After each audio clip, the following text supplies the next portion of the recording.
हरे कृष्णा। स्वागतम स्वागतम स्वागतम, सुस्वागतम सुस्वागतम सुस्वागतम। अंतर्राष्ट्रीय कृष्ण भावना भावित संघ इस्कॉन की ओर से प्रस्तावित भगवद्वाणी श्रीमद् भगवद गीता 18 अध्याय 18 दिन 18 सत्र के यह 12वें अध्याय 12वें दिन 12वें सत्र में आए भक्तों का हार्दिक स्वागत करते हैं। आप सब श्री श्री राधा गिरिधारी जी के शुभकामनाएं स्वीकार करें, श्री प्रभुपाद जी की कृपा प्राप्त करें। कहते हैं कि जब संसार के लोग हमें चुनते हैं तो हमें संसद में स्थान मिलता है, और भक्तों जब भगवान हमें चुनते हैं तो हमें सत्संग में स्थान मिलता है। इसलिए जो भगवान से करे प्यार वो सत्संग से कैसे करे इनकार, तो प्रभुपाद जी से करे प्यार वो सत्संग से कैसे करे इनकार। भक्तों आज हम आप सब अत्यंत भाग्यशाली हैं। श्री श्री राधा गिरधारी जी के परम अनुकंपा हेतु की कृपा महती कृपा, उनके अनुकंपा से उनके छत्र छाया के आधीन हमें आश्रय प्राप्त हो रहा है, और उनके चरण कमलों में सेवा का अवसर भी प्राप्त हो रहा है। और उन सेवाओं में भी मानव देह में प्राप्त होने वाली जो सर्वोच्च उत्कृष्ट सेवा है वह सत्संग का, श्रवण का, कीर्तन का लाभ हमें मिल रहा है। इसलिए हम उन भगवान श्री श्री राधा गिरिधारी जी उनके उनके परिकर सहित के पाद पद्मों पर नतमस्तक होकर कोटि कोटि वंदन प्रणाम अर्पण करते हुए संस्था के संस्थापक आचार्य कृष्ण कृपा श्री मूर्ति अभय चरण अरविंद भक्ति वेदांत स्वामी प्रभुपाद जी इनके चरण अरविंद में कोटि कोटि वंदन प्रणाम अर्पण करते हुए गुरुदेव जो कि दयामय है, कृपामय है, करुणामय है, प्रातः स्मरणीय वंदनीय पूजनीय है, उनके चरण अरविंद में कोटि कोटि वंदन प्रणाम अर्पण करते हुए यहाँ उपस्थित आप सब वैष्णव एवं वैष्णवी भगवत चरण अनुरागी महानुभवी भक्त वृंदों के चरणों में प्रणाम अर्पण करते हुए आप सबसे करबट निवेदन करते हैं कि दास के ऊपर ऐसे कृपा बनाए रखे कि सेवा के माध्यम से हम आपको, गुरुदेव को, प्रभुपाद जी को प्रसन्न कर पाए। इन्हीं शब्दों के साथ आज के सत्र के और अग्रसर होते हैं। आज की इस कथा को आरंभ करते हैं, प्रसंग को प्रारंभ करते हैं। भगवद वाणी श्रीमद् भगवद गीता बड़ा पावन है, पवित्र है, मंगल है, शुभ है, दिव्य है, आध्यात्मिकता से लबालब भरा हुआ है, भक्ति से रचा बचा हुआ है, हम भक्तों के लिए हितकारक है, कल्याणकारक है, लाभदायक है। क्योंकि श्रीमद् भगवद गीता का अर्थ होता है सुंदर भगवान का गीत। श्रीमद् का अर्थ होता है सुंदर, भगवत का अर्थ होता है भगवान का, गीत का अर्थ होता है गाना। मैं तो कहता हूँ ये सुंदर प्रेम का गीत है, सुंदर प्रेम का गीत है। श्रीमद् का अर्थ होता है सुंदर, भगवत का अर्थ होता है भगवान, गीत का अर्थ होता है। मैं तो कहता हूँ ये सुंदर प्रेम का गीत है। कृष्ण के हृदय में जो जीव के प्रति जो प्रेम है, दया है, कृपा है, करुणा है, वो उबर उबर के उनके वाणी से होते हुए, मुखारविंद से होते हुए, अमृतवाणी से होते हुए अर्जुन के माध्यम से हम सबको एक प्रेम पत्र, लव लेटर दे रहे हैं। मानो भगवान कह रहे हैं कि मैं आप सबसे प्रेम करता हूँ, आप क्यों मुझसे अलग रहकर, दूर रहकर कष्ट क्लेश दुख का अनुभव कर रहे हो, आ घर लौट आ जा। भगवान का जो है यह प्रेम जो है उबर उबर कर इस भगवत गीता के माध्यम से हम देख पाते हैं। भगवत गीता के पहले अध्याय में हमने देखा किस प्रकार से अर्जुन जो है बहुत परेशान होते हैं। अर्जुन का परेशानी का कारण यह है, अर्जुन ने बनाया एक योजना कि वो नहीं लड़ेगा युद्ध, और भगवान का योजना है कि अर्जुन लड़ेगा युद्ध। भगवान की योजना से अलग होने के कारण अर्जुन बौखला जाते हैं, भयभीत हो जाते हैं, पूरी तरह से बस तहस नहस हो जाते हैं, और पूरी तरह से जो है वो एक प्रकार से निरुत्साहित हो जाते हैं, और वास्तव में वो परेशान हो जाते हैं। और सच्चे हृदय से अगर हम अपने हृदय अपने अंदर झांक कर देखें, हृदय को टटोल कर देखें, अगर हम परेशान हैं तो हो जरूर ये कारण यह है, हम अब बना रहे हैं एक योजना जो कि भगवान की योजना से है अलग। लोग बड़े भाव के साथ, चाव के साथ हॉरर मूवी देखते हैं, भयावह चलचित्र देखते हैं। वो कौन थी, दरवाजा, प्यासी भूतनी, हम इस प्रकार के भयावह चलचित्र, भूत बंगला, ये सब देख के मनोरंजन करना चाहते हैं, पर ये सब देखने की आवश्यकता नहीं। भगवान की योजना से थोड़ा सा योजना हम अलग कर दें तो हमारा जीवन भी बहुत ही भयावह हो जाएगा, दुखमय हो जाएगा, कष्टदायक हो जाएगा, क्लेशदायक हो जाएगा। तो अर्जुन ने गुरु धारण किए दूसरे अध्याय में, और भगवान का योजना समझने के लिए प्रयास किए।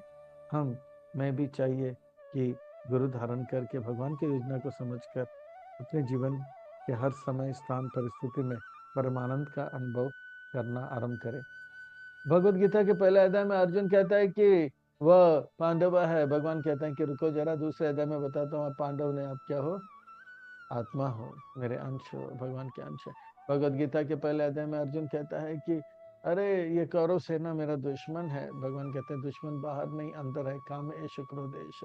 भगवत गीता के पहले अध्याय में अर्जुन कहता है कि पांडव सेना नारायणी सेना मेरे अपने हैं। भगवान कहते हैं कि चौथे अध्याय में गुरुजन हमारे अपने हैं। पांचवें अध्याय में कहते हैं कि भगवान हमारे अपने हैं। जब हमें पता लग जाता है कि गुरु हमारे अपने हैं, भगवान हमारे अपने हैं, हम आत्मा है, दुश्मन बाहर नहीं अंदर है, तब हम जो है पूरी तरह से भगवान की योजना को समझ लेते हैं और भगवान की योजना को अपना योजना बनाने के तन मन धन लगा देते हैं। ये जो है फोकस हो जाता है। इसे ध्यान योग छठा अध्याय। सातवां अध्याय आर्ट ऑफ लिविंग, किस प्रकार से भगवान की योजना को अपने जीवन में उतार के जिए। और आठवां अध्याय आर्ट ऑफ डाइंग, भगवान का योजना पूरा करते करते कैसे देह त्यागे। नौवां अध्याय जो है वो जीवन और मरण के बीच में कैसे भगवान से प्रेम करें, आर्ट ऑफ लविंग है। और 10वां अध्याय जो है आर्ट ऑफ हियरिंग, क्योंकि मरण को अगर सुधारना है तो हमें श्रवण को सुधारना होगा। मरण को अगर सुधारना है तो स्मरण को सुधारना है, स्मरण को सुधारना है तो श्रवण को सुधारना होगा। और 11वें अध्याय में किस प्रकार से भगवान अपना प्रभाव बताते हैं। जो भगवान को नहीं मानते कैसे वो गन्ने के रस, गन्ने को जैसे मशीन में पीसा जाता है वैसे पीसा जाता है, वो दिखाया जाता है, भगवान का प्रभाव दिखाता है। और अब 12वां अध्याय भक्ति योग है, इसमें भगवान का स्वभाव दिखाएंगे, भगवान कितना प्रेम करते हैं। आइए विलंब न करते हैं, इस अध्याय को प्रस्थान करते हैं, गोता लगाते हैं, रसपान करते हैं, उसका आनंद लेते हैं। इस अध्याय को समझने के लिए एक छोटा सा भूमिका के और प्रस्थान करते हैं। जैसे यह जो स्वभाव है भगवान के भक्तों का क्या है, वर्णन आता है जब त्रेता युग में प्रभु रामचंद्र जी लीला कर रहे थे, तो वनवास के यह लीला जब कर रहे थे तो स्वर्ग से इंद्रदेव प्रणाम किए। तब उनके पुत्र जयंत जो है वो पूछे किसको प्रणाम कर रहे हो। बोला ये जटाधारी जो साधु जैसे लग रहे हैं। और वो साध्वी को बोला उनको क्यों प्रणाम कर रहे हो, तो साधारण मनुष्य लग, नहीं वो मनुष्य नहीं और साधारण भी नहीं, वो हम सबके जो है स्रोत है, भगवान है, हम सबके बाप हैं, भगवान है। बोला मन ही मन वो सोचने लगे पिताजी लगता है ज्यादा भावुक हो गया, चलो इनका परीक्षा लेते हैं। परीक्षा लेने के लिए कौवा बनकर गए थे और सीता देवी के चरणों में चौंच लगाते हैं, आ करके दर्द का अनुभव करते हैं। भगवान प्रभु रामचंद्र जी जान गए ये तो जयंत है और उन्हें मारना तो नहीं था पर सुधारना जरूर है। तो धनुष में तीर लगाते हैं और छोड़ते हैं। वो तीर जो है कौवे को घायल तो नहीं करते पर चिंगारी आता है, चटका देता है और पीड़ा उनका अनुभव करते हैं।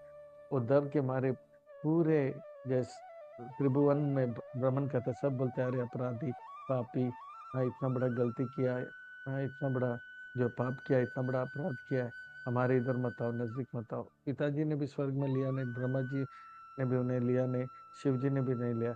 नारद मुनि का आगमन हो गया, नारायण नारायण। तब बोला कि वांछा कल्पतरुभ्यश्च कृपा सिंधु में वच्च पतितानां पावनेभ्यो वैष्णवेभ्यो नमो नमः। आप वांछा पूरा करते हैं, क्या है वांछा, ये खतरे से मुझे बचाओ। तो बोला क्या हुआ, बोला कि मैं भगवान का प्रभाव देखने गया था, तो देख लिया भगवान का प्रभाव। हाँ गुरुदेव हाँ, तो अब देखो भगवान का स्वभाव क्या है, वो कितना प्रेम करते हैं, पर प्रेम तो अभी दिखाई नहीं पड़ रहा है। बोला जिनके चरणों में आपने अपराध किया उन्हीं के चरणों में जाके माफी मांगो। बोला चटका तो लग रहा है, बात नजदीक जाएंगे तो लगता है जल जाएंगे। बोला नहीं अब करो तो सही। तो वो गए, फिर से सीता देवी के चरणों में जाके लोटपोट होकर प्रणाम किए। सीता देवी ने हाथ लगा, तुरंत वो जो तीर है चटका देना छोड़ दिया और प्रभु रामचंद्र जी के पास वापस चला गया। प्रभु रामचंद्र जी ने भी आशीर्वाद दिया और वो खुश होकर नाचते नाचते गया। नारद मुनि फिर मिले, बोला देखा, हाँ क्या देखा, तो बोला भगवान प्रभु रामचंद्र नारद मुनि ने से वो कहा, मैंने देखा। बोला क्या देखा? भगवान का प्रभाव भी देखा और भगवान का स्वभाव भी देखा, वो कितना प्रेम करते हैं जीव से, और सुधारने के लिए कभी कठोर बनते हैं पर प्रेम तो बहुत करते हैं। तो उनका मारना भी प्रेम है, उनका लालन पालन भी प्रेम है। तो स्वभाव देखा और बहुत खुश होकर वापस गए। तो ये 11वें अध्याय में हमने देखा किस प्रकार से भगवान जो है अपने विश्व रूप का प्रदर्शन करते हैं, और कितना भयावह होता है। जो लोग अभक्त हैं वो कैसे मारे जाते हैं वो हम देखते हैं। और ये जो है 12वें अध्याय में हम देखेंगे भक्तों के साथ कितना भगवान प्रेम करते हैं, वो 12वें में। अभक्तों के साथ कैसे व्यवहार करते हैं वो 11वें में। और यहाँ पे जो 10वां अध्याय था वो ऑडियो था, तो 11वां वीडियो था। 11वां अध्याय भगवान का प्रभाव देखते हैं, तो अब 12वें में हम देखेंगे भगवान का स्वभाव। तो आइए, ये अध्याय बड़ा अद्भुत है, विलक्षण में अलौकिक है। इस अध्याय को और अच्छी तरह से समझने के लिए और आत्मा संग्रह करने के लिए इस अध्याय को भाग 1, 2, 3, 4 में विभाजित करते हैं। अर्जुन का प्रश्न है, साकार रूप से मेरा मन लग रहा है पर निराकार का भी बहुत बोलबाला है, दोनों में श्रेयस्कर क्या है? तो भगवान बड़ा सुंदर बताते हैं, श्रेयस्कर साकार भगवान का भक्ति का मार्ग है। और तो भक्ति के बारे में और बताइए। तो कम भक्ति से लेके निम्न कोटि के भक्ति का श्रेणी का वर्णन आता है।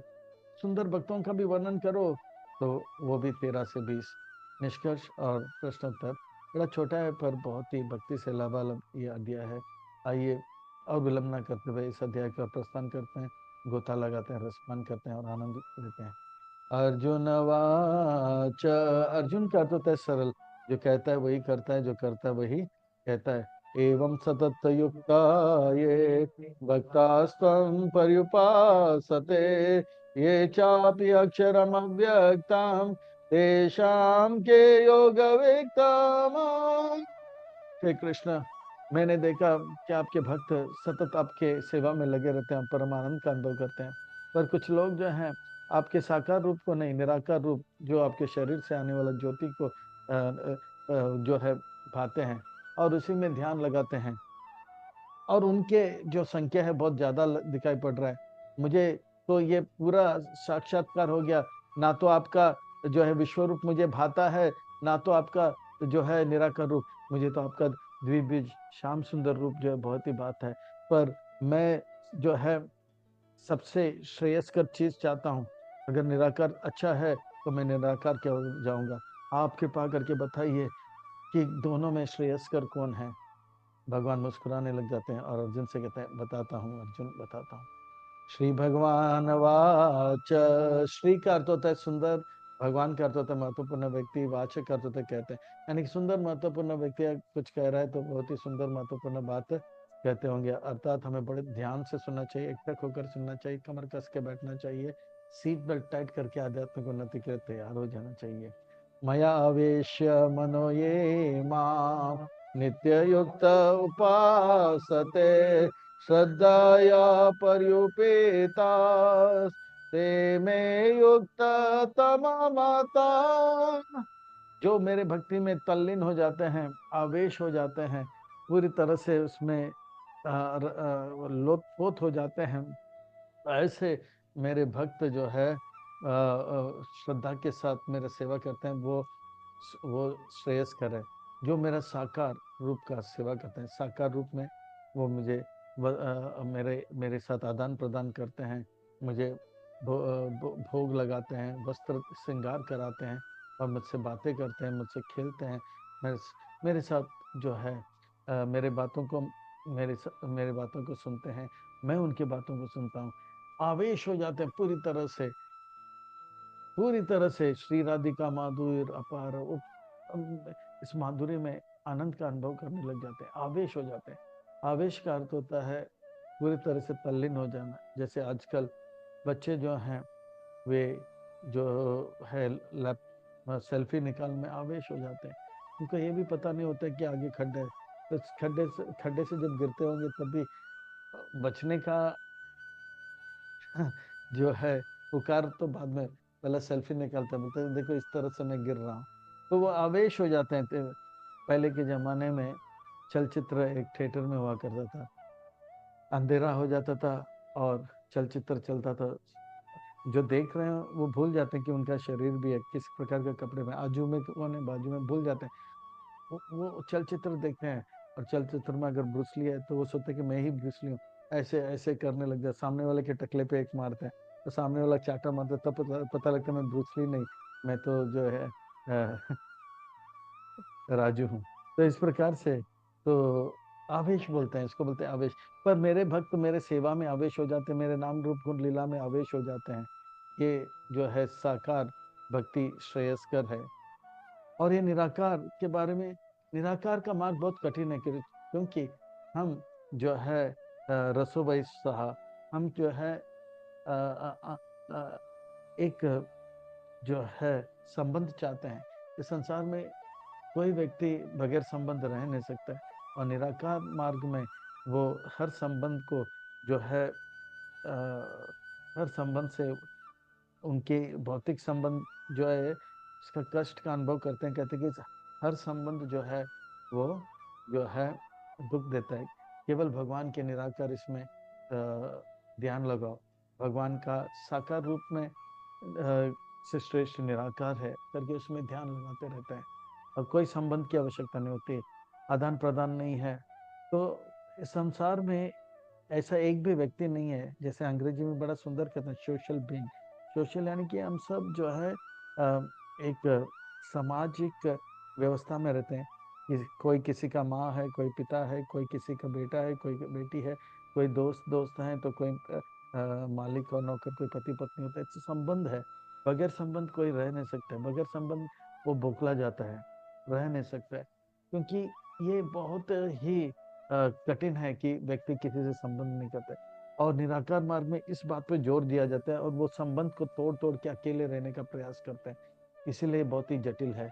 ये तो अक्षरम अनिर्देशम अव्यक्तम पर्युपासते सर्वत्र गम चिंत्य च कुटस्थम चलम इस प्रकार से वो हर संबंध को छोड़कर ग्रंथ पढ़कर अकेले बैठते हैं, अकेले बैठते हैं। और हर संबंध भी तोड़ देते हैं, हर प्रकार का कार्य भी छोड़ देते हैं।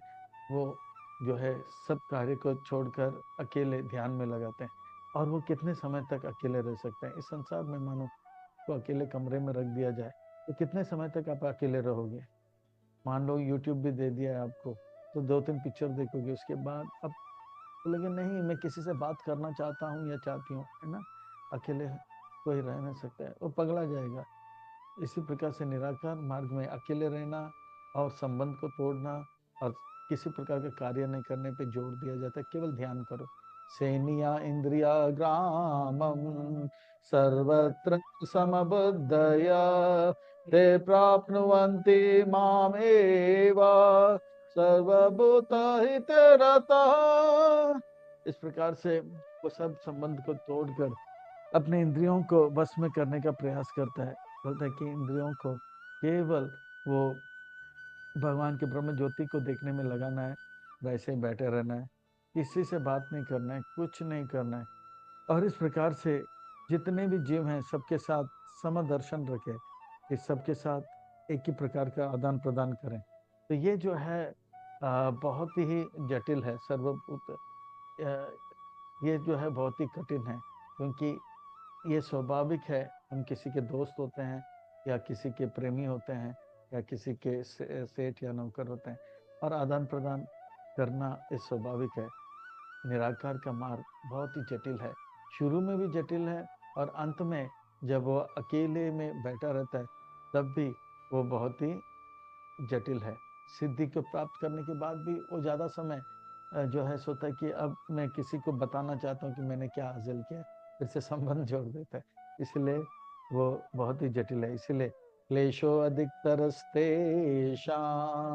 अव्यक्त सक्त चेतसाम् अव्यक्त ही गतिर्दुःखम् देहवाद विरवाप्यते। शुरू में भी वो आश्रम में होते तो गुरु कहते हैं कि खाने में नमक नहीं होना चाहिए, खाने में चीनी नहीं होना चाहिए, और इस प्रकार से ज्यादा बात नहीं करना चाहिए, ये सब में बहुत कड़क, शुरू में भी क्लेशदायक है और सिद्धि प्राप्त करते हैं, और इतना कुछ हासिल करने के बाद किसी को बताना का मन करता है फिर भी बताना नहीं है, तो ये भी जटिल है। इसलिए ये मार्ग शुरू से लेकर अंत तक बहुत ही क्लेश अधिक शाम, ये मार्ग भी जो है परम सत्य की ओर लेकर जाता है और सिद्धि को प्राप्त करता है, पर ये शुरू से लेकर अंत तक क्लेशदायक है, देहधारी जीव के लिए ये बहुत ही कठिन है। तो दूसरे शब्दों में ज्ञान का मार्ग, निराकार जो ज्ञान का मार्ग है बहुत ही क्लेशदायक है, पर मेरा भक्ति का मार्ग में जब कोई सिद्धि को प्राप्त करता है वो अपार अनंत सुख को प्राप्त करता है, और इतना वो मेरा भक्ति में लग जाता है कि वो मुझे भी आकर्षित कर देता है। भगवान के भक्ति के 3 स्तर है ना, शुद्ध भक्ति के 3 स्तर, छह लक्षण बताए जाते हैं। पहला, और ये 3 स्तर पे होता है, साधन भक्ति, फिर भाव भक्ति और प्रेम भक्ति। जो मेरे प्रेम भक्ति भक्तों का वर्णन भगवान कर रहे हैं, वो इतना प्रेम करते हैं, इतना प्रेम करते हैं कि उनके प्रेम से कृष्ण आकर्षित हो जाता है। कृष्ण जो है गोपियों के इशारों पे नाचने लग जाते हैं। गोपियां बोलते हैं छाछ चाहिए, वो भगवान जो कि छाछ के, खीर के, दही के समुद्र में सोते हैं, उनको छोटा सा प्याला छाछ में नचाने लग जाता है। शेष महेश गणेश के जो स्वामी हैं उनको नचाने लग जाते हैं। यह है प्रेम, यह है कृष्ण आकर्षणी, वो कृष्ण को भी आकर्षित करता है, उस प्रकार का प्रेम का वर्णन करते हैं। ये तो सर्वाणी कर्माणि मयि संन्यास मत परः अनन एव योगेना माम दायान्ति उपासते। वो जो है मेरे भक्ति में तल्लीन रहते हैं, और इस प्रकार से वो मेरा सेवा करने में, उनके भक्ति से मैं इतना प्रभावित हो जाता हूँ कि मैं उनके इशारों में नाचने लग जाता हूँ, और वो मेरे सेवा में ऐसे लग जाते हैं, उनको पता भी नहीं रहता है दिन है कि रात है, और समय बीत भी रहा है। वो संसार में रहते हैं, ये संसार का मैंने वर्णन किया, दुखालय में शाश्वतम, और वो संसार से बाहर निकलने का भी प्रयास नहीं करते, बस सेवा में इतना आनंद का अनुभव करते हैं, चाहे वो भौतिक जगत में हो या आध्यात्मिक जगत में। मेरा सेवा में परम आनंद, पर ये भौतिक जगत में कष्ट है, दुख है, मैं उनको और समय यहाँ पे रखना नहीं चाहता हूँ मैं, पर वो मेरे धाम में आना नहीं चाहते हैं। तो भगवान कहते हैं ऐसे भक्त को मैं गरुड़ पे आरूढ़ होकर भौतिक जगत से आध्यात्मिक जगत लेकर जाता हूँ। वो नहीं आना चाहते पर मैं लेकर जाता हूँ, क्योंकि और कोई उनके साथ बुरा व्यवहार करे, वैष्णव अपराध करे, ये मैं नहीं चाहता हूँ, इसलिए लेकर जाता हूँ। तेषाम हम समुद्राता मृत्यु संसार सागरा भवामि नाचिरत् पार्थ मयि आवेशित चेतसाम। वो पूरी तरह से मेरे में आवेश हो जाते हैं, और उनको पता भी नहीं लगता कि मैं भौतिक जगत में, उनको भौतिक जगत से आध्यात्मिक जगत में लेके जाते हैं तो भी उनको पता नहीं लगता कि वो आध्यात्मिक, क्योंकि भौतिक जगत में ही कृष्ण के साथ वो आदान प्रदान कर रहे थे। तो भगवान कहता है ऐसे भक्तों को मैं मृत्यु संसार से पार करा कर लेकर जाता हूँ। पर कृष्ण सभी, कृष्ण प्रेमी सब भक्त आपके इस प्रकार का भक्ति तो नहीं कर सकते हैं ना। ये जो भक्ति है ये प्रेम भक्ति का स्तर है। हाँ, कृष्ण आकर्षणीय, मोक्ष लघु करता, मोक्ष को भी लघु कर देते हैं, तुच्छ कर देते हैं, निकृष्ट कर देते हैं। हाँ, जो पीएचडी नहीं है तो कम से कम कुछ लोग पोस्ट ग्रेजुएशन के स्तर पे, हाँ हाँ, तो ऐसे भक्त जो जो कृष्ण प्रेमी नहीं है पर कृष्ण से प्रेम करते हैं, उनका वर्णन करते हैं। मयि एवा मन आदत्वा मयि बुद्धिं निवेशया निवासिष्यासि मयि एव अता ऊर्ध्वं न संशय। जो लोग भगवान जो है, भगवान को आकर्षित करते हैं और भगवान उनसे प्रेम करते हैं, पर ये ऐसे भक्त हैं वो भगवान से प्रेम करते हैं, और पहले जो दो श्लोक नंबर 6 और 7 में वर्णन आया, वो भक्त वो भगवान से इतना प्रेम करते हैं, उनको भौतिक जगत और आध्यात्मिक जगत कुछ फर्क नहीं लगता है, सब आध्यात्मिक क्या पर ये ऐसे भक्त हैं, उनके जैसे श्रेष्ठ नहीं है, पर उनको अंदर कृष्ण के प्रति प्रेम है, पर उनको ये भी पता है भौतिक जगत बहुत भयावर है। तो इस प्रकार से वो आध्यात्मिक सौंदर्य को भी जानते हैं और भौतिक जो है जगत का खतरा को भी अनुभव करते हैं। जैसे हनुमान जी एक भक्त से मिला था, वो भक्त के नाच रहा था क्योंकि उनका नाम डायरी में था। वो ऐसे भक्त डायरी था जिसमें ऐसे भक्तों का नाम है जो भगवान से प्रेम करते हैं। हनुमान जी नाचने लगे, इसमें तो मेरा ही नाम सबसे पहला होगा। खोल कर देखा तो हनुमान जी का नाम नहीं है। वो डर गए, अपराध क्या हो गया, गलती क्या हो गया, पाप क्या हो गया। राम जी के पास रोने लगे, डायरी में मेरा नाम नहीं, क्या मैं आपका भक्त नहीं हूँ? तो प्रभु रामचंद्र मुस्कुराने बोला, भक्त हो, मैंने कभी कहा आप भक्त नहीं हो, फिर मेरा नाम क्यों नहीं है उस डायरी में? अरे अच्छा, कौन सा डायरी? वो भक्त जो आपसे प्रेम करते हैं उन भक्तों का नाम लिखा उनका नाम लिखा गया है, मेरा नाम उसमें नहीं है। अच्छा अच्छा अच्छा। तो प्रभु रामचंद्र जी उनके हृदय के स्थान से एक और डायरी लेते हैं। बोला ये डायरी क्या है? बोला ये डायरी में उन भक्तों का नाम है जिनसे मैं प्रेम करता हूँ। बोला मैं खोलो इसे। बोला नहीं नहीं, इसमें भी अगर नाम नहीं रहेगा तो मैं कहीं का नहीं रहूंगा। बोला खोलो। तो उस डायरी को जब खोला तो उस डायरी में हनुमान जी का नाम सबसे पहला था। तो द श्लोक नंबर जो 6 और 7 में जिनका वर्णन आता है वो भक्त हैं जो भगवान भगवान उनसे खूब प्रेम करते हैं। और ये जो श्लोक नंबर 8 है, इसमें उन भक्तों का नाम है जो भगवान से प्रेम करते हैं, पर भगवान उनका जानते हैं भक्ति क्या है, पर उतना प्रेम नहीं करते हैं। मयि एव मन आदत्वा मयि बुद्धि निवेशया निवेशिष्यासि मयि एव अतः उद्धम न संशया। वो पूरा ध्यान लगाते हैं। तो इस प्रकार से हर भक्त पीएचडी तो नहीं करता है। पीएचडी के नीचे क्या है? Post graduation. तो इस प्रकार से हर भक्त हर जीवात्मा कृष्ण कृष्ण के शुद्ध प्रेम में तो नहीं लगे रहते हैं, ना तो उस प्रकार का सेवा भी कर पाते हैं। तो फिर उससे नीचे वाला स्तर का वर्णन कर रहे हैं। जैसे ग्रेजुएशन, जैसे पीएचडी के नीचे क्या होता है?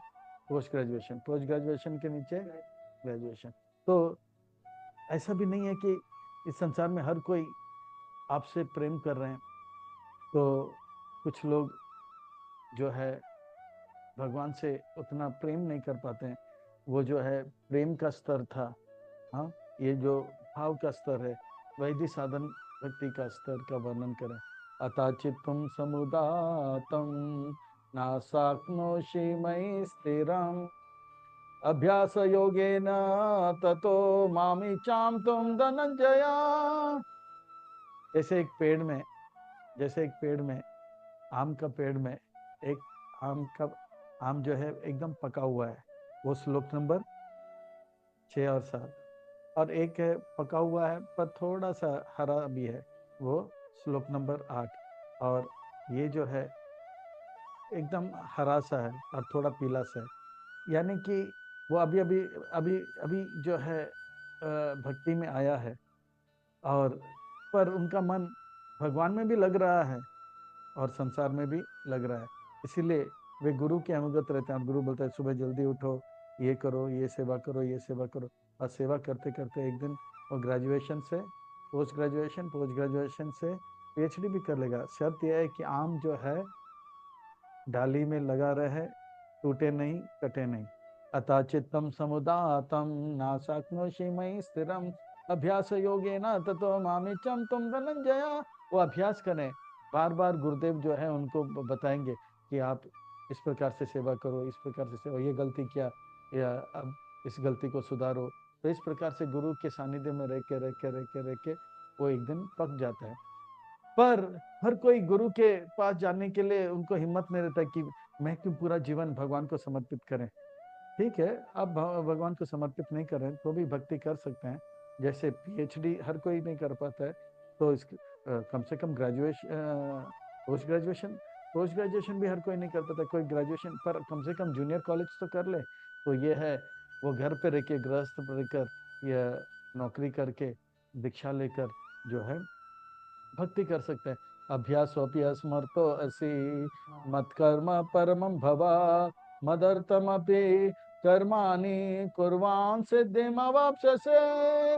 इस प्रकार से वो घर में रहते हैं, नौकरी करते हैं, और पैसा जब आता है तो उससे घर को मंदिर बनाकर भगवान के भक्तों को भी दान देते हैं, और भगवान के लिए आभूषण और भोग वगैरह लाते हैं। पर वो जीते हैं और नौकरी करते हैं, अपने परिवार के साथ संबंध भी रखते हैं, और धीरे धीरे भगवान जो जो जो कर्म करते हैं, कर्म के फल से धीरे धीरे धीरे वो सेवा दान दक्षिणा देते देते वो भक्ति में अग्रसर होते हैं। तो इस प्रकार से सबसे श्रेष्ठ, फिर मध्यम, और यहाँ पर मध्य से थोड़ा निम्न कोटि के भक्तों का वर्णन किया जा रहा है। तो इस प्रकार से वो सेवा में लगे रहते हैं। पर हर कोई जो है घर में रह के जो है गुरु से दीक्षा तो लेते हैं, अपने परिवार के साथ रहते हैं और सेवा भी करते हैं, पर हर कोई गुरु भी धारण नहीं करना चाहते। तो फिर उनके लिए भगवान कहते हैं वो कम से कम जो है अपना आमदनी का, अपने मेहनत का फल जो है त्याग करके भगवान को डोनेशन वगैरह दे दें, या भगवान के भक्तों के मंदिर में दान इत्यादि दें। अतः एतदपि आसक्तोऽसि कर्तुम् मद्योगम् आश्रिता सर्वकर्मफलत्यागं तथा कुरु यतात्मावान्। इस प्रकार से अलग अलग श्रेणियों का वर्णन आता है। हाँ, पहले जूनियर कॉलेज, फिर उसके बाद सीनियर कॉलेज, फिर उसके बाद पोस्ट ग्रेजुएशन, फिर उसके बाद पीएचडी।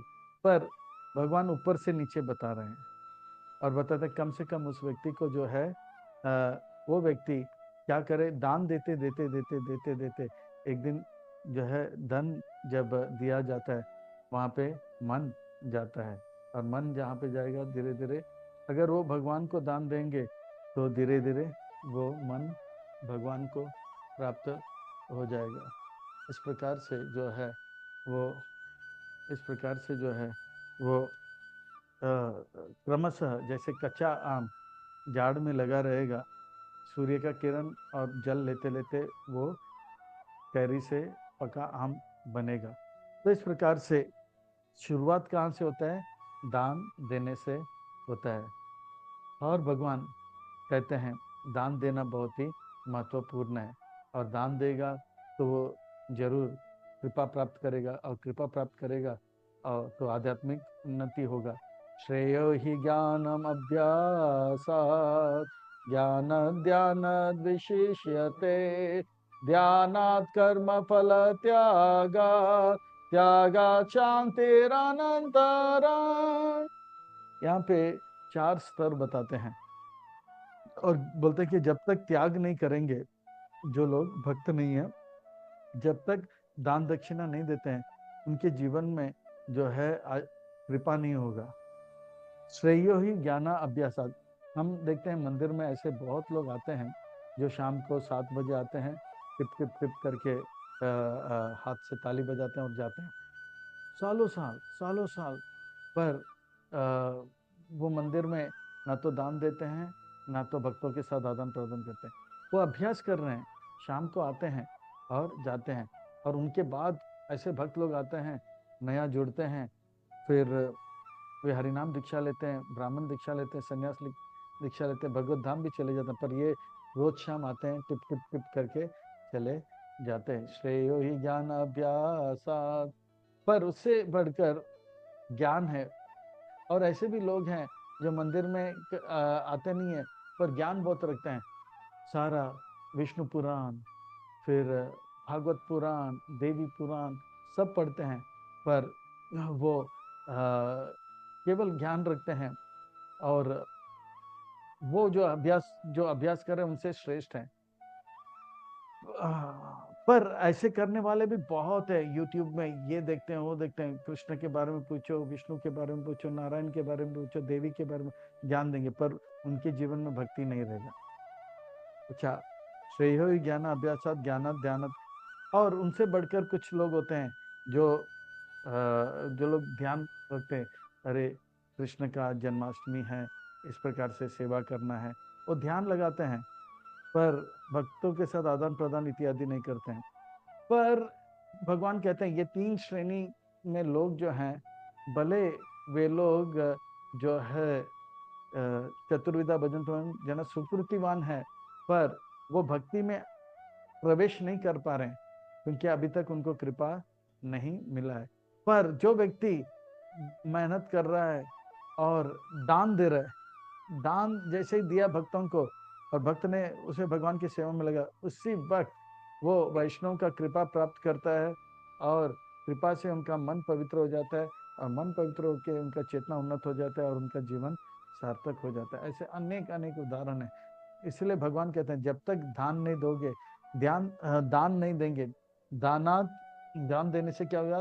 त्यागात शांति अनंतरम। दान देने से अपार शांति का अनुभव होता है। कुछ लोग धन का, कुछ लोग समय का दान देते हैं। तो 4 स्तर बताते हैं, पर जब तक कोई दान नहीं देगा तब तक उनका भक्ति आरंभ नहीं होगा।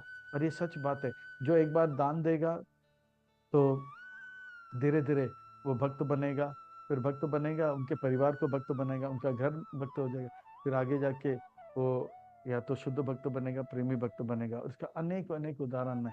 हमारे इस्कॉन मीरा रोड में बहुत सारे गुजराती भक्त लोग हैं। ये सब डायमंड के व्यापारी हैं। गुड़ाकेश प्रभु बहुत ही अच्छे संत महात्मा हैं, वैष्णव हैं, गृहस्थ हैं, वानप्रस्थ के स्तर पर है, 2 लाख नाम जप करते हैं। वे जब गुरु की आज्ञा प्राप्त किए और अपने व्यापार छोड़ दिया और फुल टाइम गृहस्थ बन गए, तो वो अन्य उनके गुजराती भाइयों के पास जाते थे, डायमंड व्यापारियों के पास जाते थे। बोलता है कि दान दो दान दो, तो बोलता है अरे भाषण मत दो, भगवान का भक्ति करो, ये करो वो करो, भाषण मतलब पैसा लेके जाओ। धंधे का टाइम है, चल हट। तो वो लोग पैसा देते थे और पैसा लाइफ मेंबर बनते थे, 10,000 रुपया, 20,000 जो भी था। फिर वो लोग सोचने लगे अरे अरे अरे ये आते हैं, पैसा लेकर जाते हैं और कहते हैं कि भगवान की सेवा में। बैंदर में मंदिर हुआ करता था छोटा सा, तो बोले चलो ये रविवार जाते हैं। और जैसे वो रविवार आते हैं, कीर्तन का आनंद लेते हैं, प्रसाद का आनंद लेते हैं, प्रवचन का आनंद लेते हैं। बोलते हैं अरे केम छो सारो छो, चलो वापस आ जाते हैं अगले रविवार। ऐसे करते करते करते 2-3 साल के बोलते बोले ये क्या है आपका हाथ में? वो तो भगवान का नाम, तो जपा करते हैं। और ऐसे करते करते एक माला जप करते करते 8 साल के बाद बोलते हैं क्या आप लोग 3 माला कंठी माला पहनते हैं? हाँ, 4 नियम पालन में गुरु धारण, मैं भी गुरु धारण कर सकता हूँ। तो छोला माला करते हैं। और 20 साल के बाद वो गुरु से दीक्षा शिक्षा लेते हैं, वैष्णव से शिक्षा लेकर, गुरु से शिक्षा लेकर वो घर में बैठकर भक्ति करने लग जाता है। और ऐसे भक्त जो है भक्ति में इतना आगे बढ़ गए कि वो खुद प्रचार करने लगे, मंदिर बनाने लगे। और कुछ लोग तो मीरा रोड से सूरत गए, सूरत से वृंदावन जाकर पूरा जीवन जो है भगवान के लिए समर्पित कर दें। शुरू कहाँ से हुआ? दान देने से। दान देने से धीरे धीरे जहाँ धन जाएगा वहां मन जाएगा, और जहाँ मन जाएगा जीवन हमारा वहीं जाएगा। तो भगवान कहते हैं त्यागात शांति अनंतरम। ऐसा भी देखा गया, जब भगवान के मंदिर में लोग दान देते हैं, पैसा देते हैं, तो खिचड़ी, अन्नदान, महादान, विद्यादान, महादान, तो दान देते हैं तो खिचड़ी बांटते हैं वो पैसे से। वो सेठ जी इतना सुख का अनुभव करता है और वो खिचड़ी खाता है, बोलता है कि मैं 5 स्टार 7 स्टार में खाता हूँ, पर ये जो खिचड़ी है इसमें जो सुख मिलता है वो 5 स्टार 7 स्टार के खाना में नहीं मिलता, क्योंकि त्यागात शांति अनंतरम। तो इस प्रकार से अलग अलग श्रेणियों भक्तों का श्रेणियों का वर्णन करते हैं, निम्न से उत्तम।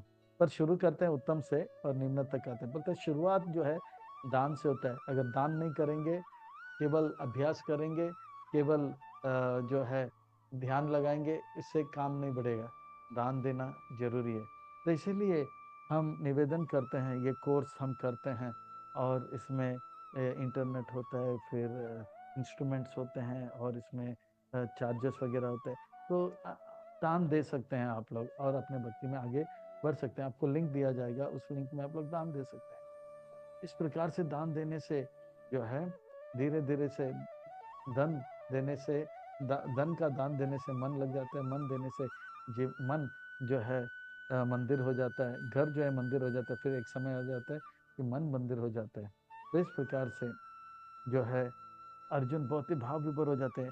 आपके भक्त लोग इतने प्रेम करते हैं आपसे, ऐसे प्रेमी भक्तों का, जो उत्तम कोटि के भक्त हैं, उनके कुछ लक्षण का वर्णन कीजिए। तो अब जो है भक्तों का वर्णन करते हैं। अद्वैष्ट सर्वभूतानां मैत्र्य कर्ण एव च निर्ममा निरहंकार सम दुख सुख समी। मेरे भक्त जो मुझसे प्रेम करते हैं वो जानते हैं I am son of God, मैं भगवान का पुत्र हूँ, और जितने भी जीव हैं वो भी भगवान के पुत्र हैं। बस बात इतना है, कुछ लायक पुत्र हैं, कुछ नालायक पुत्र हैं, पर सब हम हाँ एक ही परिवार के हैं। सबके साथ समदर्शन रखते हैं, पर ये व्यवहार जो है भिन्न व्यवहार होता है, पर सबसे प्रेम करते हैं। और सर्वे सुखिनो भवन्तु, और प्रार्थना करते हैं कि सबके हृदय में कृष्ण प्रेम प्राप्त हो जाए और सबके हृदय से ईर्ष्या जो है वो मिट जाए। अद्वेष्ट सर्वभूता नाम, और सारे किसी जीव से द्वेष नहीं करते हैं। जैसे प्रभुपाद जी ये नहीं कहा कि केवल हिंदू लोग को ही कृष्ण भक्ति मिलना चाहिए, वो सबको दिए, गोरे काले पीले, लंबे छोटू, नाक चपटा, नाक पॉइंटेड, सबको दिया। बोला नहीं कि केवल इनको दूंगा। अद्वैष्ट सर्वभूता नाम, ईर्ष्या नहीं करते, सबको मिलना चाहिए, जीव मात्र को ये लाभ मिलना चाहिए। मैत्रेय, वो सबके साथ मित्रता बनाते हैं, सबको भगवान का भक्ति देना है, और सब जो है हमारे भाई हैं, तो भाईचारा बनाए रखते हैं, मित्र। और जो लोग बहुत कष्ट में हैं उनके पर करुणा भी करते हैं, यानी कि दया दिखाते हैं, बोलते हैं कि आप भी भक्ति करो, क्यों कष्ट क्लेश का अनुभव कर रहे हैं। इस संसार में देखा जाता है कि हमसे जो बड़े होते हैं उनसे हम द्वेष करते हैं, भला उसका कमीज मेरे कमीज से सफेद कैसे, तो द्वेष नहीं करते हैं, बोलते वाह भगवान का बहुत कृपा है, भगवान ने उनको दिया है। पर वो जानते हैं भगवान ने मुझे भी दिया है और मुझे जरूरत से ज्यादा दिया, इसलिए वो ईर्ष्या नहीं करते। और इस संसार में हम अपने बराबर वालों को जो है नीचे दिखाने का प्रयास करते हैं। अरे वहाँ वो ना जानता हूँ, वो तो ऐसे ही है, तुक्का लग गया इसलिए वो फर्स्ट क्लास फर्स्ट आ गया, वैसे इसमें कुछ दम नहीं है। पर जो भक्त होते हैं अपने मित्र से प्रेम करते हैं, और कहते, और उनके अच्छे समय पर उनके साथ रहते हैं, बुरे समय पर उनका मदद भी करते हैं, मैत्र। और जो लोग उनसे कम होते हैं संसार में, लोग उनको निचोड़ देते हैं, उसका पैसा भी लेते हैं, उसको काम करा के लेते हैं, और उनसे उनको उनको रगड़ के रख देते हैं। पर भक्त जो थे करुणा करते हैं, नहीं, जो सुख मैं अनुभव करता हूँ वो आपके लिए भी है, भगवान केवल मेरे नहीं है, भगवान सबके हैं, आप भी भक्ति करो। निर्मम, वो जानते हैं मेरा कुछ नहीं, सबका सब कुछ भगवान का है, मेरी है ना तेरी है, सब कुछ भगवान श्री कृष्ण हरि की है। संसार के लोग मेरी है तेरी है करते हैं और बहुत दुखी रहते हैं, पर भगवान के भक्त जानते हैं दरबार में ऊपर वाले की देर है, अंधेर नहीं, क्यों करता है तेरी तेरी, क्यों करता है मेरी मेरी, तेरी है ना मेरी है, ये सब भगवान श्री कृष्ण हरि की है। निर्मम, निरहंकार, वो जानता है कि मैं कुछ करता नहीं हूँ, मेरे द्वारा सब कुछ किया जाता है। यानी कि मैं अगर पढ़ाई मैं अगर बोल पा रहा हूँ तो भगवान की कृपा से बोल पा रहा हूँ, मैं सांस ले पा रहा हूँ तो भगवान की कृपा से, मैं चल पा रहा हूँ तो भगवान की कृपा से। निरहंकार, वो बोलता है कि मैं तुच्छ हूँ, नगण्य हूँ, निकृष्ट हूँ, भगवान करते हैं सब कुछ, और नाम मेरा हो रहा है, करते हो तुम कन्हैया, नाम मेरा हो रहा है। सम सुख दुख का समय, वो जानता है परिस्थिति कभी अच्छा होता है कभी बुरा होता है, पर वो कभी रुकता नहीं है, समय कभी रुकता नहीं है, समय हमेशा आगे बढ़ता है, समय कभी रुकता नहीं, कभी पीछे नहीं जाता। इसी प्रकार से परिस्थिति अनुकूल हो या परिस्थिति प्रतिकूल हो, वो रुकता नहीं है, वो समंदर समय की तरह आगे बढ़ता रहता है। जैसे समंदर में लहर होता है, लहर कभी ऊपर जाता है तो भी आगे बढ़ता है, नीचे जाता है तो भी आगे बढ़ता है, ऊपर जाता है तो भी आगे बढ़ता है, नीचे जाता है तो भी आगे बढ़ता है। इसी प्रकार से भगवान के भक्त अनुकूल हो तो भी आगे बढ़ते हैं, प्रतिकूल हो तो भी आगे बढ़ते हैं। परिस्थिति कुछ भी हो, पर मनस्थिति यह है कि मैं और आगे बढ़ूं, और आगे बढ़ूं, और प्रेम करूं, ऐसा होता है। सुख क्या है? सुख का अर्थ होता है मुझे मन मन जो चाहा वो हो तो सुख, और मन जो चाहा वो ना हो तो दुख। तो संसार के लोग सुख हो जाते तो बल्ले बल्ले नाचते हैं, और मन जो चाहा ना हो तो दुख। वो बहुत ही निरुत्साहित होते हैं। पर भगवान के भक्त जानते हैं कि जो भी परिस्थिति है, वो परिस्थिति में भगवान मुझसे प्रेम करते हैं। मन जो चाहा वो हो तो भगवान का कृपा, और मन जो चाहा वो ना हो तो भगवान का इच्छा। और भगवान का इच्छा हमारे इच्छा से लाखों गुना अच्छा। इसीलिए सीताराम सीताराम सीताराम कहिए, या विधि राखे राम ताहे विधि। तो वो जो है परिस्थिति कुछ भी हो, पर मनस्थिति सम सुख दुख सुख समय। तो इस प्रकार से प्रभुपाद जी को महल में रखा गया या कुटिया में रखा गया, पर वो सेवा में लगे रहे। संतुष्ट सततम योगी यतात्मा दृढ़ निश्चया मयि अर्पित मनोबुद्धि यो मद भक्त समय प्रिया। और वो संतुष्ट रहता है क्योंकि वो जानता है राके कृष्णा मारे कृष्णा राके के। तो भगवान हमारा हित चाहता है, इसलिए वो संतुष्ट रहता है, सतत संतुष्ट रहता है। जो मिला वो उससे वो प्रसन्न रहता है, प्राप्त ही पर्याप्त है। इस प्रकार वो संतुष्ट रहता है, और चाहिए नहीं बोलता, नहीं जो मिला है। पर हाँ, भक्ति और चाहिए, इसलिए ना धनम ना जन्म न सुंदरम कविताम व जगदीश काम मम जन्मनि जन्मनेश्वरी भवतार भक्ति आय तुक्ति होगी। और इस प्रकार से भगवान के भक्ति में लगा रहता है। यथात्मा दृढ़ निश्चय, वो दृढ़ रहता है, भगवान के नाम रूप गुण लीला में लगे रहते हैं। कैसे? श्री राधिका माधुर्योर पार माधुर्य लीला गुण रूप नामना प्रतिशनास्वादन लोलुपस्य वंदे गुरु श्री चरण। इस प्रकार से भगवान की सेवा में लगे रहते हैं दिन भर, और रात को निंद्रा लेते हैं तो सपने में भी भगवान का दर्शन करता रहता है। मई अर्पित मनम बुद्धि, मन बुद्धि से दिन में काम करते हैं और मन से सपने में जो है भगवान का लीला का आस्वादन करते हैं। यशमान द्विजते लोको लोको न द्विजते च हर्षमर्ष भयोद्वेग मुक्त च मे प्रिया। इस प्रकार से प्रभुपाद जी जैसे संत महात्मा होते हैं, वो किसी को जो है किसी को कष्ट में नहीं डालते हैं, ना कोई उनको उनके साथ जबरदस्ती कष्ट में डालने के प्रयास करते हैं, उनसे भी उनके प्रभाव में भी नहीं आते। वो किसी को कष्ट में नहीं डालते हैं, और दूसरे लोग उनको कष्ट में डालने का प्रयास करे तो भी वो कष्ट में नहीं जाते हैं, क्योंकि भगवान की कृपा से वो बच जाते हैं। हर्ष मर्ष भय उद्वेगर, जैसे प्रभुपाद जी को इतना संघर्ष करना पड़ा, इतना संघर्ष करना पड़ा, इतना संघर्ष 1922 से लेके 1967 तक जो है 1966 तक वो प्रयास करते रहे, सफलता मिल ही नहीं रहता, पर वो विचलित नहीं हुए। और लोग उनको दबा रहे थे, स्वामी जी आप मत जाओ अमेरिका, पर वो गुरु का आज्ञा पालन करने के लिए लगे रहे। तो ना किसी से वो किसी के दबाव में आए, ना वो किसी को दबाव में आए, वो केवल सेवा में लगे रहते हैं, ना भोग ना त्याग, केवल सेवा सेवा सेवा। हर्ष मर्ष भय उद्वेगे, इस प्रकार से वो हर्ष में रहते हैं और भय से मुक्त रहते हैं, और काम क्रोध लोभ से वो मुक्त रहते हैं। इस संसार में हर कोई भयभीत रहता है, पर भगवान के जो भक्त हैं नारायण परायण होते, कुतस्थ न बिभ्यते स्वर्ग अपवर्ग से सम कुल अपि।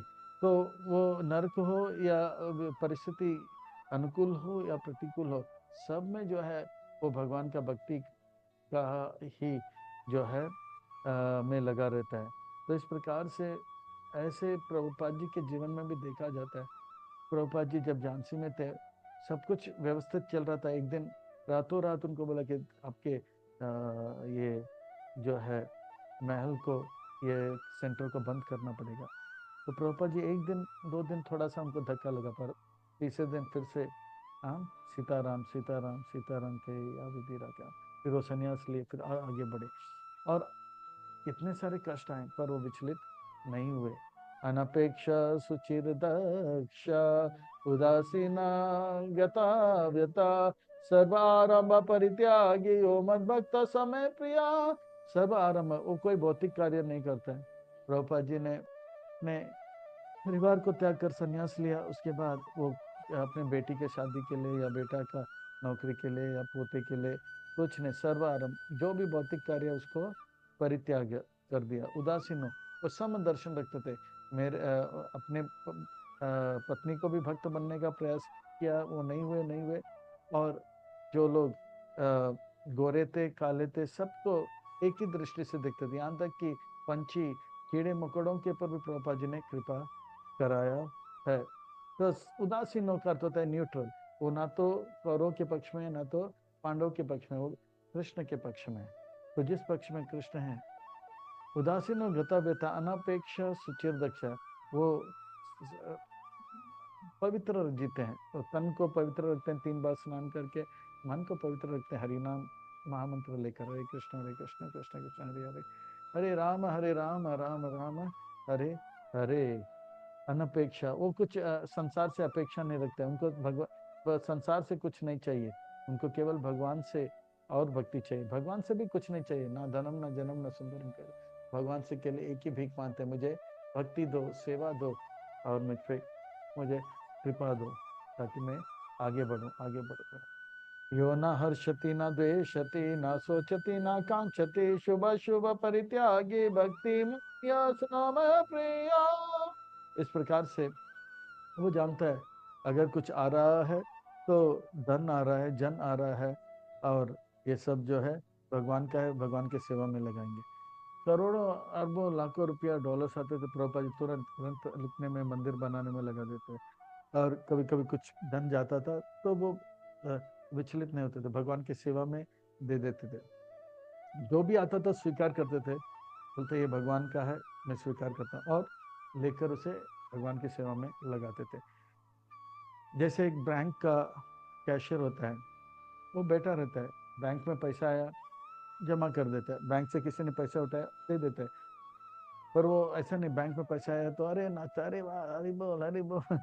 बैंक से पैसा लिए, क्या हुआ क्या चला, नहीं, क्योंकि उसका काम है बैंक। तो इसी प्रकार के भगवान का भगवान है कि दुनिया बैंक है, और जो कुछ भी आता है भगवान के लिए आ रहा है, और जो कुछ भी जा रहा है वो भगवान की सेवा में लगाने के लिए लोग लेके जा रहे हैं। शुभ अशुभ परित्याग, वो ये नहीं कहता है कि वृंदावन में रहना शुभ है इसलिए मैं अब वृंदावन से हटूंगा, नहीं। और समुद्र को पार करना अशुभ है, नहीं मैं नहीं जाऊंगा, अशुभ नहीं। गुरु का सेवा है, गुरु का आज्ञा है, सेवा के लिए शुभ वृंदावन को त्याग दिए, और अशुभ समुद्र को भी पार किए, सबको परित्याग करे।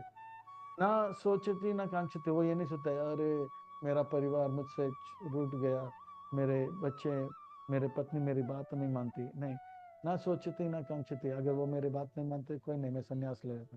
ना कांक्षती, ना वो इच्छा करता है अरे मैं मेरा एक बिजनेस अच्छा तो हो जाए, चलो, नहीं। ना सोचती ना कांक्षती, बस जो भी है सम सर्वेश भूतेषु, मैं भगवान के भक्ति में लग जाऊंगा। सम शत्रु च मित्र च तथा मान अपमान यो शीतोष्ण सुख दुखेशु सम संग विवर्जिता। उनके लिए कोई शत्रु नहीं, कोई मित्र नहीं, सब जो है भाई है। कोई जो है, कोई जो है अनुकूल व्यवहार कर रहा है, कोई प्रतिकूल व्यवहार कर रहा है, पर सबके साथ वो जो है सम व्यवहार, सम दृष्टि रखते हैं, और सबके लिए प्रार्थना करते हैं कि सर्वे सुखिनो भवन्तु। कोई नटखट भाई है तो कोई बहुत सदाचारी भाई है, कोई दुराचारी भाई है, सदाचारी, पर सब लोग भाई हैं, और सबको भक्ति में लगाऊंगा। तो इसीलिए ना शत्रु है ना मित्र है। अगर कोई उनको सम्मान करे, वाह आपने बहुत अच्छा सेवा किया, तो वो जानता है भगवान की कृपा से ये हो रहा है। कोई अपमानित किया तो वो जानता है कि ये मेरे कर्म के कारण मैं इस प्रकार से कष्ट क्लेश का अनुभव कर रहा हूँ, और वो धन्यवाद अदा करता है। कोई अपमानित करता है तो जानते हैं कि मैं जो हूँ नगण्य हूँ, तुच्छ हूँ, निकृष्ट हूँ, भगवान के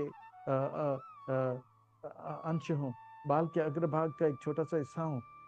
अच्छा हो गया, मैं तो घमंड के कारण, अहंकार के कारण बहुत ही घमंडी हो रहा था, हरिनाम दीक्षा हो गया, ब्राह्मण दीक्षा हो गया, अभी ये हो गया वो हो गया, मैं घमंडी हो रहा था, इसने अपमानित करके मेरा औकात को मुझे बता दिया, इसलिए धन्यवाद करते हैं। तो इस प्रकार से वो जो है मान अपमान से विचलित नहीं होते हैं। शीतोष्ण, चाहे ठंड हो तो वो स्वेटर पहनेंगे और सेवा में लगे, गर्मी हो तो पानी ज्यादा लेकर वो सेवा में लगे, पर सेवा में कमी नहीं।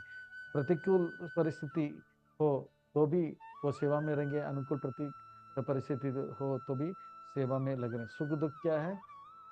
सुख मतलब मन जो चाहे वो हो तो सुख, और मन जो चाहे ना हो तो दुख। पर वो विचलित नहीं थे। शीतोष्ण सुख दुखेशु। मन जो चाह हो तो भगवान का कृपा, मन जो चाह वो ना हो तो भगवान का इच्छा, और भगवान का इच्छा हमारी इच्छा से लाखों गुना अच्छा। इसलिए सीताराम सीताराम सीताराम कहिए, या विधि राखे राम ताहे विधि रही। तो इस प्रकार से सम संग विवर्जित, वो गलत संग से बहुत दूर रहता है और सत्संग में ज्यादा रहता है। स्वाभाविक उनका मन गलत चीजों में लगता नहीं, और गलत चीजों से वो दूर रहता है। शुरू शुरू में अभ्यास के तौर पे करना पड़ता है जबरदस्ती, पर स्वाभाविक उनका मन जो है अच्छे अच्छे भक्तों के बीच में लगा रहता है। और शुद्ध भक्त मिल जाए तो वो बहुत ही आनंद का अनुभव करते हैं, सेवा का लाभ लेते हैं। तुल्या निंदा सुतिर्मौनी संतुष्ट न के न चेत अनिकेत स्थिर मतिर भक्तिमान में प्रियो नरा। अनिकेत उनका कोई घर नहीं होता है, उन पूरा घर, पूरा संसार ही उनके लिए घर है। और इस प्रकार से भगवान की सेवा में रहते हैं। उनका मन स्थिर रहता है, नहीं संसार का मुझे कुछ नहीं चाहिए, केवल भगवान का जो है सेवा चाहिए। संतुष्ट रहते हैं, संतुष्ट करता है प्राप्त ही पर्याप्त है, और चाहिए और चाहिए और चाहिए। बोलता है अरे भला उसका कमीज मेरे कमीज से सफेद कैसे, उनके घर में हमारे घर से बड़ा टेलीविजन कैसे, उनके पास हमारे से बढ़कर गाड़ी कैसे, बंगला कैसे। नहीं, संतुष्ट। जो भी भगवान ने दिया चप्पल फाड़ के दिया, जरूरत से ज्यादा दिया। कोई निंदा भी करता है तो जानता है मैं तो इससे भी नालायक हूँ, ये तो बहुत कम बोला है, और वो धन्यवाद करता है, अच्छा हो गया आपने मेरा औकात मुझे बता दिया। कोई स्तुति करता है तो जानता है भगवान की कृपा से जो है ये मैं गा पा रहा हूँ, बोल पा रहा हूँ, चल पा रहा हूँ, कर पा रहा हूँ, ये गुणगान वास्तव में भगवान का है। और वो मौनी रहता है। मौनी का अर्थ होता है चुप रहता है। चुप का असली अर्थ यह है कि इधर उधर की बातें नहीं करते, प्रजल्प नहीं करते, केवल जो है भगवान का जो है नाम जप या कीर्तन या उनका यश गाते रहते हैं। इस प्रकार से इधर उधर की बातें गप नहीं, केवल जप करते रहते हैं, यह मौनी। ऐसे भक्त अर्जुन मुझे बहुत बहुत बहुत प्रिय है। एतु धर्मामृतम इदम यथा युक्तम पर्युपासते श्रद्धा मत परमा भक्ता ते अति में प्रिय। तो अर्जुन आपका प्रश्न है साकार निराकार में श्रेष्ठ कौन है? तो साकार भक्ति श्रेष्ठ है, और साकार भक्ति में भी अलग अलग क्रम है ना। कोई वैदिक साधन भक्ति में है, कोई रागानुगा साधन भक्ति में, कोई भाव भक्ति में, कोई प्रेम भक्ति में। तो प्रेम भक्ति का वर्णन करते हैं, फिर भाव भक्ति के स्तर के भक्तों का भी वर्णन आता है, रागानुगा साधन भक्ति का वर्णन करते हैं, वैदिक साधन भक्ति। और ये सब आरंभ कैसे होता है? दान देने से। दान देने, जब हम धन का दान देते हैं तो जहाँ धन जाता है वहाँ मन जाता है, और भगवान की सेवा में अगर जाता है तो मन पवित्र हो जाता है, कृपा होता है। फिर वो हरिनाम दीक्षा लेता है, फिर ब्राह्मण दीक्षा लेता है, फिर आगे सेवा करता है, मंदिर बनाता है, कथा करते हैं, और अपने जीवन को सार्थक करता है। तो हम सब जो है, हमें जो है ये लाभ मिल रहा है कि भक्ति करने का, दान देने का। तो दान दे धन का भगवान के सेवा में, और कृपा प्राप्त करके हमें भी जो है प्रेम भक्ति के स्तर में आने का पूरा पूरा मौका मिल रहा है। प्रभुपाद जी ने कर दिखाया। प्रभुपाद जी ने ऐसे आंदोलन में, इस्कॉन में भक्तों को लाए जो हिप्पी थे, हिप्पी को हैप्पी बनाया, रूसी को ऋषि बनाया, चीनी को मुनि बनाया, हैप्पीनेस को जपा में लगा, दुखियों को सुखी बना दिया, जीरो को हीरो बना दिया, टेको को टकलू बना दिया, और एक्टर को प्रीचर बना दिया, डॉक्टर को टीचर बना दिया, और इस प्रकार से संसार के लोगों को भक्त बना दिया। हम क्यों पीछे लगे रहे, पीछे रहे?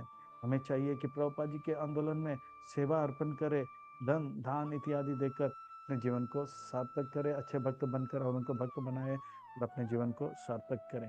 हरे कृष्णा।